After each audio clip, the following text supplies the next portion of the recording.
1 Samuel 19. Saul falou ao seu filho Jonatas e a todos os seus conselheiros sobre a sua intenção de matar Davi. Jonatas, porém, gostava muito de Davi e o alertou: meu pai está procurando uma oportunidade para matá-lo. Tenha cuidado amanhã cedo. Vá para um esconderijo e fique por lá. Sairei e ficarei com meu pai no campo onde você estiver. Falarei a ele sobre você e depois contarei a você o que eu descobrir. Jonatas falou bem de Davi a Saul, seu pai.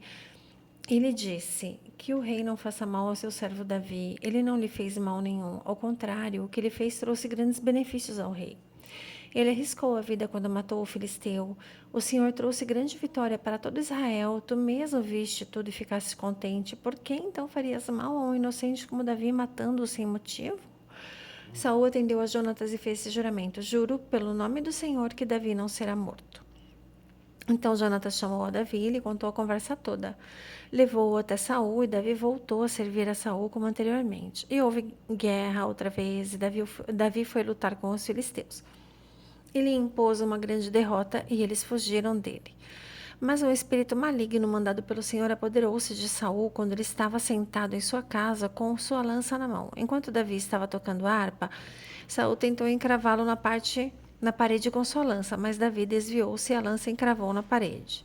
E Davi conseguiu escapar. Naquela mesma noite, Saul enviou alguns homens à casa de Davi para vigiá-lo e matá-lo de manhã. Mas Mical, a mulher de Davi, o alertou: se você não fugir esta noite para salvar sua vida, amanhã estará morto.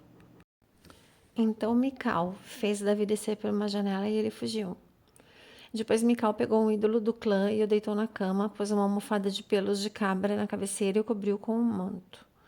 Quando chegaram os homens que Saul tinha enviado para prender Davi, Mical disse: ele está doente. Então Saul enviou os homens de volta para verem Davi, dizendo: tragam-no até aqui em sua cama para que eu o mate. Quando, porém, os homens entraram, o ídolo do clã estava na cama, e na cabeceira havia uma almofada de pelos de cabra. Saul disse a Mical: por que você me enganou desse modo e deixou que o meu inimigo escapasse? Ela lhe respondeu: ele me disse que eu deixasse, senão me mataria?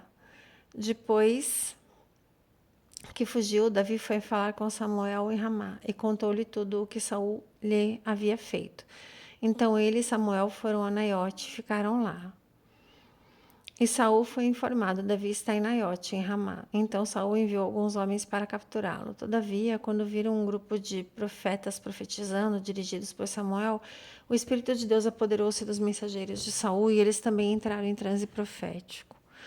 Contaram isso a Saul e ele enviou mais mensageiros, e esses também entraram em transe profético. Depois mandou um terceiro grupo, eles também entraram em transe profético. Finalmente, ele mesmo foi para Ramá, chegando à grande cisterna no lugar chamado Seco, perguntou onde estavam Samuel e Davi.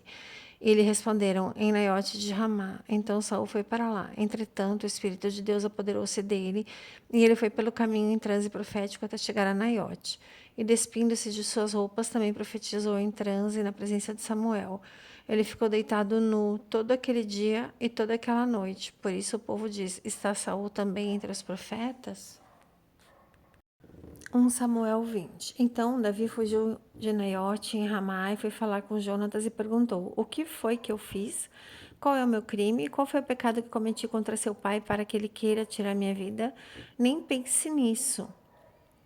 Respondeu Jonatas: você não será morto. Meu pai não fará coisa alguma sem antes me avisar, seja importante ou não. Por que ele iria esconder isso de mim? Não é nada disso.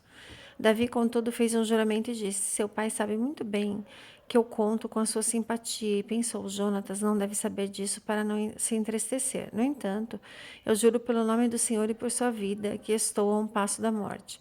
Jonatas disse a Davi: eu farei o que você achar necessário. Então disse Davi: amanhã é festa da lua nova. Eu devo jantar com o rei, mas deixe-me ir esconder-me no campo até o final da tarde, depois de amanhã. Se seu pai sentir minha falta, diga-lhe: Davi insistiu comigo para que lhe permitisse ir a Belém, sua cidade natal, por causa do sacrifício anual que está sendo feito por lá, por todo o seu clã. Se ele disser está bem, então seu servo estará seguro. Se ele, porém, ficar muito irado, você pode estar certo de que ele está decidido a me fazer mal. Mas seja leal a seu servo, porque fizemos um acordo perante o Senhor. Se sou culpado, então mate-me você mesmo. Por que entregar-me a seu pai? Disse Jonatas: nem pense nisso. Se eu tiver a menor suspeita de que meu pai está decidido a matá-lo, certamente eu o avisarei. Davi perguntou: quem irá contar-me se seu pai lhe responder asperamente? Jonatas disse: venha, vamos ao campo. Eles foram. E Jonatas disse a Davi: pelo Senhor, o Deus de Israel, prometo que sondarei meu pai. A esta hora, depois de amanhã, saberei se suas intenções são boas ou não para com você, e lhe mandarei avisar. E se meu pai quiser lhe fazer mal, que o Senhor me castigue com todo rigor, se eu não lhe informar e não deixá-lo ir em segurança. O Senhor esteja com você, assim como esteve com meu pai. Se eu continuar vivo, mostre a lealdade do Senhor a mim, mas se eu morrer, jamais deixe de mostrar a sua lealdade para com a minha família, inclusive quando o Senhor eliminar da face da terra todos os inimigos de Davi. Assim, Jonatas fez uma aliança com a família de Davi, dizendo que o Senhor chame os inimigos de Davi para prestarem contas. E Jonatas fez Davi reafirmar seu juramento por causa de sua amizade por ele, pois ele havia se tornado seu amigo leal. Então Jonatas disse a Davi: amanhã é a festa de lua nova.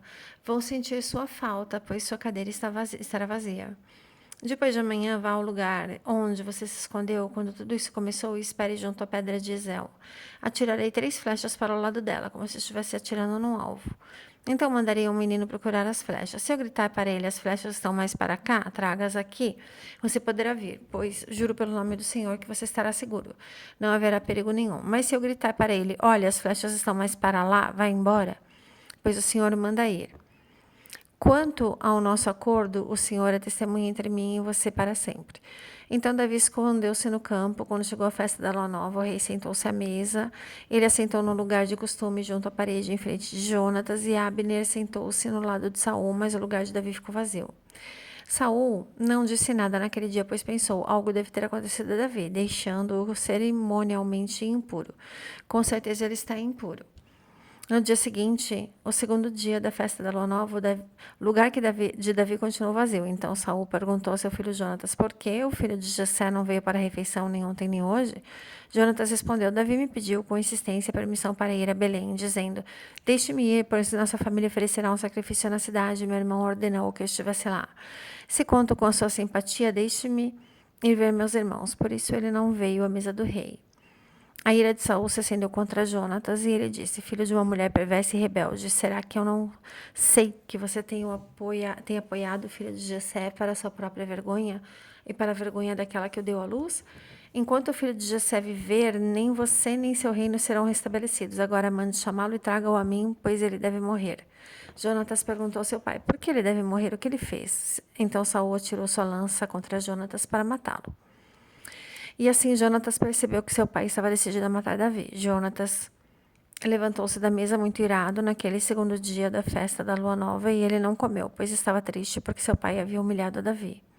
Pela manhã, Jonatas saiu ao campo para encontrar Davi. Levava consigo um menino e lhe disse: corra e ache as flechas para eu atirar. O menino correu e Jonatas atirou uma flecha para além dele. Quando o menino chegou ao lugar onde a flecha havia caído, Jonatas gritou: a flecha não está mais para lá? Vamos, rápido, não pare. O menino apanhou a flecha e voltou, sem saber de nada, pois somente Jonatas e Davi sabiam o que tinha combinado. Então Jonatas deu suas armas ao menino e disse: vá, leve-as de volta à cidade. Depois que o menino se foi, Davi saiu do lado sul da pedra e inclinou-se 3 vezes perante Jonatas com o rosto no chão. Então despediram-se, beijando um ao outro e chorando. Davi chorou ainda mais que Jonatas. E ele disse a Davi: vai em paz, pois temos jurado um ao outro em nome do Senhor, dizendo: o Senhor para sempre é testemunha entre nós e entre os nossos descendentes. Então Davi partiu e Jonatas voltou à cidade. Glórias a Jesus. Glórias a Jesus.